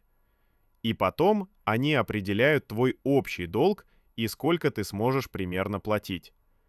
Они сами там решают по твоим отчетам, сколько ты будешь платить. Допустим, должен был 300 тысяч. У меня, например, есть знакомая, которая проходила процедуру банкротства. У нее был долг 300 тысяч. Это семья. И в итоге им государство снизило общий долг до 60 тысяч. В итоге они выплачивают 60 тысяч из 300. Эту сумму разбивают на выплаты, и на эту сумму уже проценты не идут. И так потихоньку люди выплачивают. Это хорошая процедура, но она раз в год дается. Очень серьезные последствия у нее. Ты в течение 5 лет не можешь вылетать за границу, пока не оплатишь вот этот оставшийся финальный долг. Пользоваться кредитными карточками и всякими чеками ты еще не сможешь лет 5, а то и 7.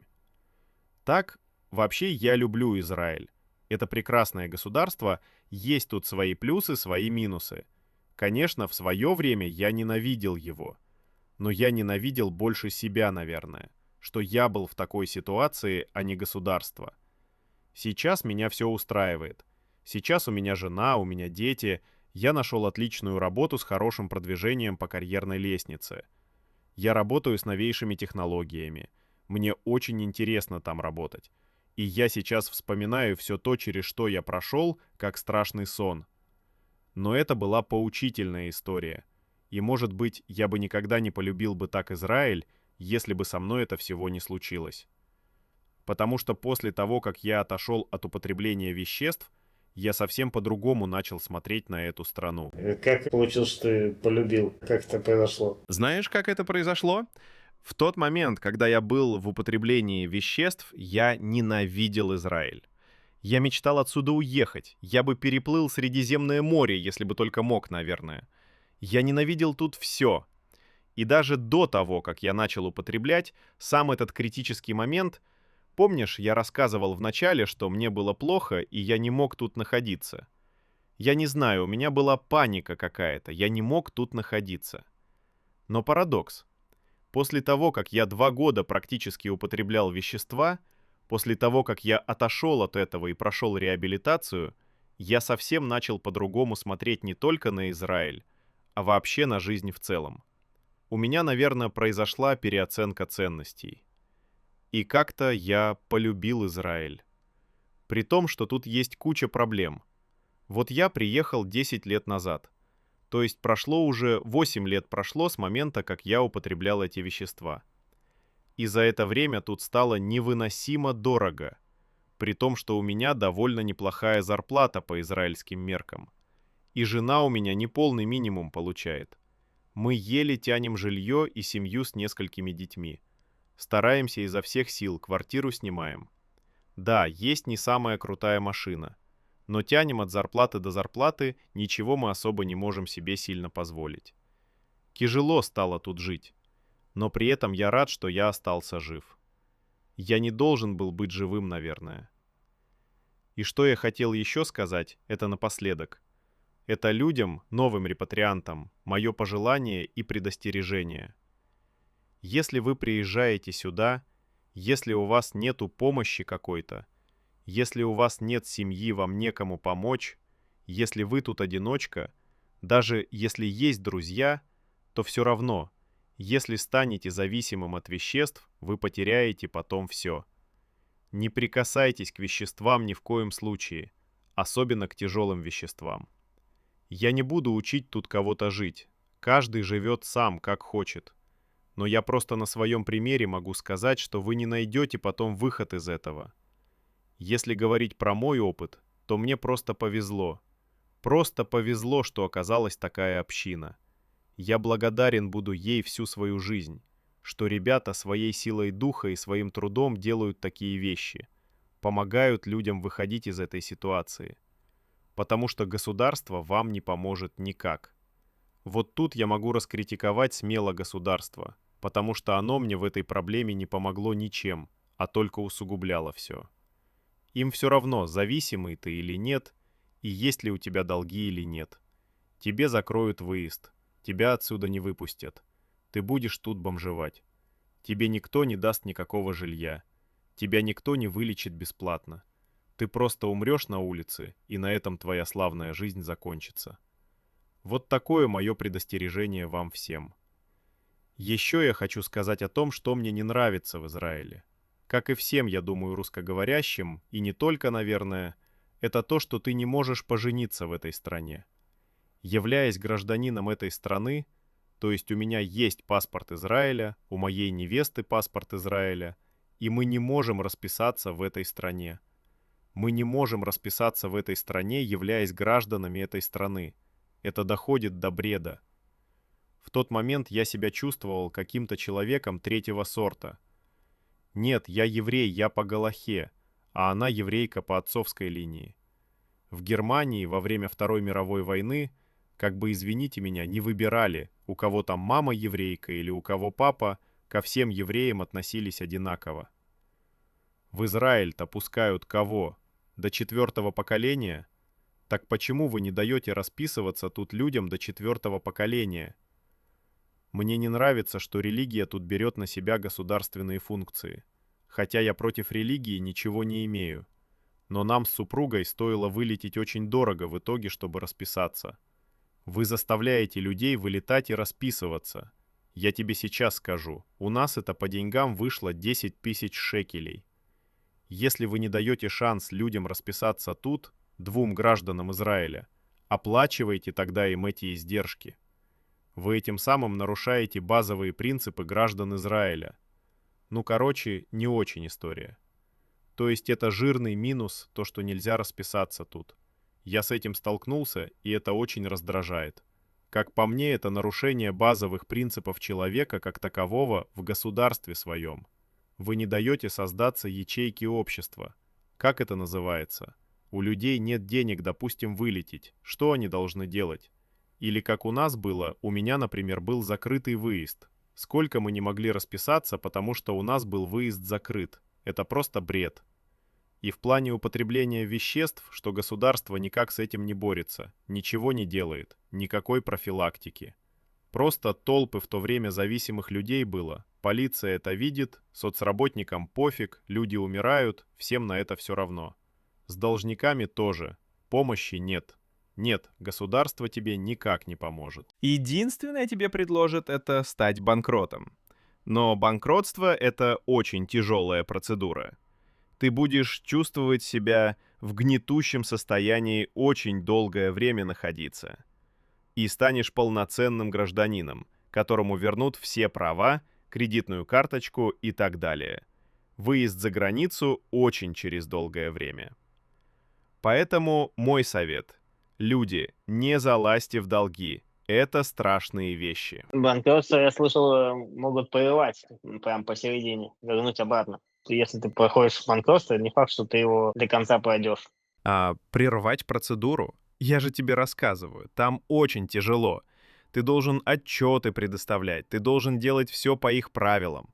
Да, если ты прервешь процедуру банкротства, они тебе все долги назад вернут, и все, ты останешься тут рабом на всю жизнь, и ты не сможешь из этого никак выйти, потому что тебя будут сжирать проценты. Помимо этого, тебе надо где-то жить, снимать жилье, текущие, оплачивать свои вещи. Вот чем мне еще не нравится в Израиле. Чем мне нравится, допустим, в той же Украине, когда я жил, то есть телефон мобильный. Пойти пополнить связь, например, ты можешь делать это через банкоматы. На интернет ты можешь тоже закидывать без кредитных карточек. А тут в Израиле тебя привязывают к этим кредиткам. Без кредитки сделать ничего нельзя. Снять квартиру ты не можешь без нее. Мне там такой список выдали. Чеки, гаранты, приведи нам тех, приведи нам этих. Они лично ручаются, что ты хороший человек, чтобы ты мог снять квартиру. Но это бред. Люди не могут. Я в Украине в объявлении находил квартиру, приходил, человеку давал в руки деньги, какой-то договор подписывали, все, ты снял жилье. И намного все легче там в этом плане. А тут в Израиле очень тяжело, очень много бюрократии. Телефон ты не можешь без кредитной карточки оформить. Я сейчас на машине езжу, на все тебе нужна кредитная карточка. И тебя затягивают здесь в эту кабалу при помощи кредитных карт. И без них невозможно. Хочу сказать пару слов о своей жене. Я желаю, чтобы всем попадались такие люди на пути. Дай вам Бог встретить таких добрых людей, которые могут из какой-то ничтожной жизни твою жизнь превратить в рай, подарить тебе, как в моем случае, детей, помочь финансово и наладить твою жизнь. Я ее очень люблю. Я очень счастлив, что она у меня есть, и я никогда ее не предам и не оставлю. Этот человек будет для меня на всю жизнь самым святым. И также хочу сказать спасибо общине «Живой Израиль» за то, что есть. Ребята, молодцы, делайте свою работу. Вы делаете большое дело. То, что не делает государство. Вы работаете за них и спасаете людей. Они спасают такое огромное количество людей, которых я видел лично. Они помогают полностью в процессе восстановления документов, водят по врачам и помогают финансово решать проблемы. Они выполняют функцию государства. Спасибо им за это. Люди, которые попались на моем пути, помогли мне стать тем, кем я есть сейчас.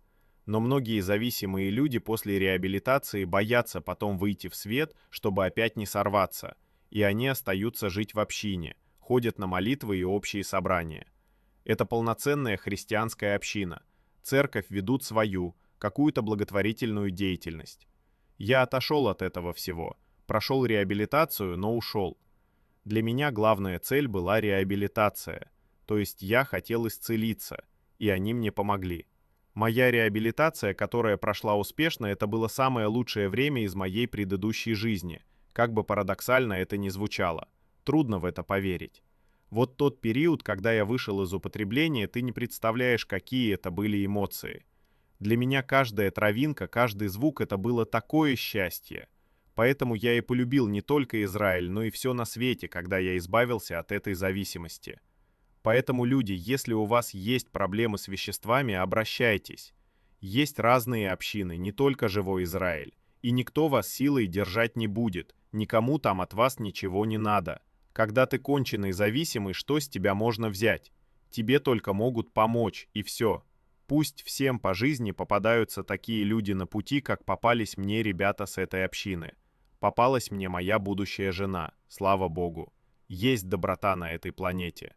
Живите, не залазьте в долги, не начинайте употреблять вещества. Старайтесь жить по своим возможностям, хотя в Израиле это очень тяжело. Я никогда не осуждаю людей, у которых есть долги, потому что я их понимаю. Мы с женой не раз бывали в долгах после той ситуации, то есть залазили в минусы, но выкарабкивались. Особенно, когда у тебя есть дети, это очень тяжело. В Израиле сейчас стало очень тяжело жить. Тебе спасибо большое, Алексей, за то, что ты открыл этот канал.